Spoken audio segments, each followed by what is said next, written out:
আসসালামু আলাইকুম। আশা করি সবাই ভালো আছেন। দোয়া ইবাদত, আবার দোয়াকে ইবাদতের মূলত বলা হয়েছে। এই দোয়া কবুলের অনেক গুরুত্বপূর্ণ সময় ও স্থান আছে, যে সময় ও স্থানে দোয়া কবুল হয়।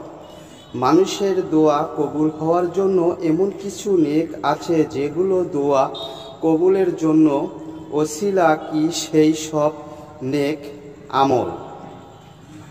অনেকেই দোয়া কবুল হওয়ার জন্য অনেক আমল করেন, অনেক সময় ভুল পদ্ধতি অবলম্বন স্থানে কারণে দোয়া কবুল হওয়ার বিপরীতে তা গুনাহের কাজে পরিণত হয়।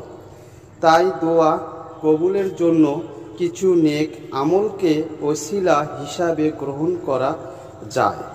দোয়া কবুলের জন্য বিশিষ্ট ও হাদিস সম্মানিত আমল। আশা করি এই সূরাটি সম্পূর্ণ শুনে নিন।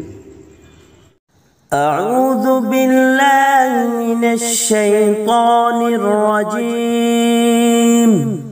বিসমিল্লাহির রহমানির রহিম। ইন্না আ'তাইনাকাল কাউসার ফাসাল্লি লিরাব্বিকা ওয়ানহার ইন্না শানিআকা হুয়াল আবতার।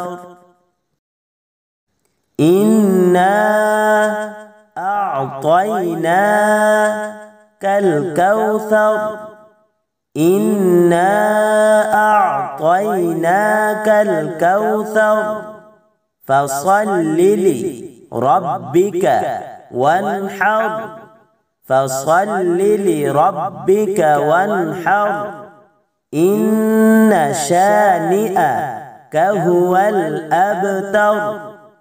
ইন্না শানিআকা হুয়াল আবতার।